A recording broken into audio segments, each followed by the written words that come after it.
Hi, this is the 6th episode in the Trevor and his dragon story. Previously, they won flights to Paris. Now they've met the host Quasimodo, partied with him in his basement crypt to the early hours, and his daughter, Lady Jane, offered to put them up in her spare room. I hope you enjoy it.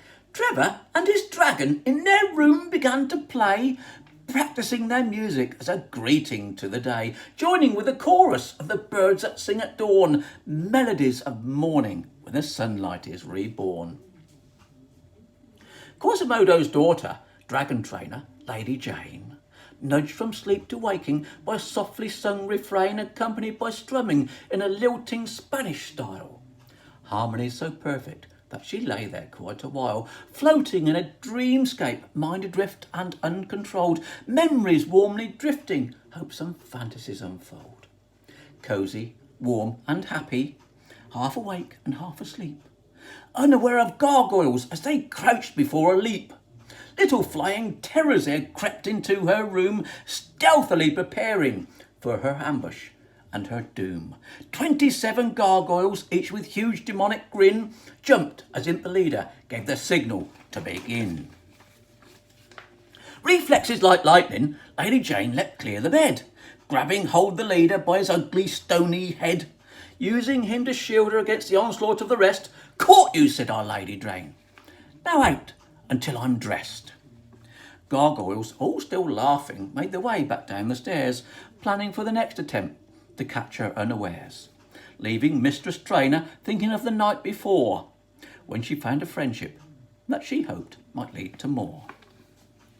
Quasimodo set the clock to ring the bell each hour, then ambled slowly down the steps from Notre Dame's high tower, further down past guardians of underground abode, down into the deepest crypts where flames from dragons glowed. He stepped into the cavern with the polished crystal floor, crossed into the archway with a notice on the door. Massive, bright red warning sign with letters 2 feet high. Beauty sleep in progress. Let the sleeping dragons lie. Hammered loud upon the door. "Get up, you lazy lot. We've shows to do. This sleeping won't put euros in the pot." Rumbling and a grumbling, then a belch before a snore. Searing blast of dragon flame shot out beneath the floor. "Pardon me," a dragon's voice said from the room within. "Morning breath's not pleasant, and I think I've singed my chin." Must have been those snacks last night that took a heavy toll. All of us have overdosed on kerosene and coal. Quasimodo shouted back, "I need you all out here. Lady Jane will be back soon. There's lots of mess to clear." Pandemonium hit the cave as dragons flooded out. Dead upset the trainer. She could wound with just a shout. Trevor, getting hungry, said to Dragon, "Now, my friend, I think we've done with music. We've a breakfast to attend." They left the room excited, knowing that at very least Lady Jane, the hostess, would for breakfast have a feast. When they hit the dining room, disaster met their eyes.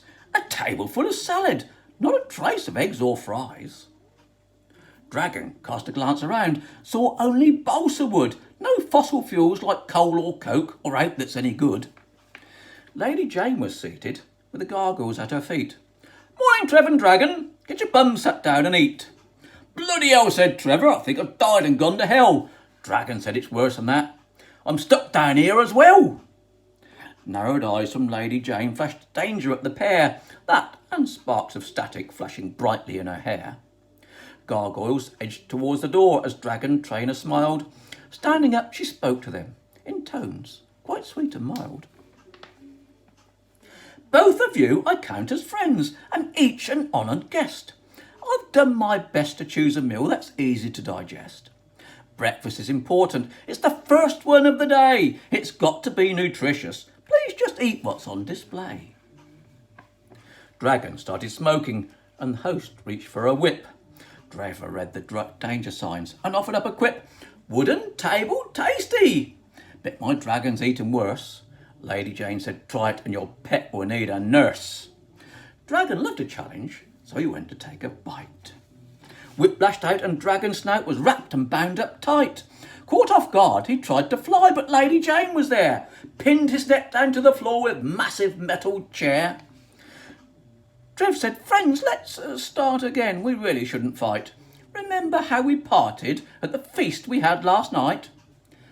First we'll line our tummies with nutrition from the meal, but dinner time is sweeties. Come on, mates, is that a deal?"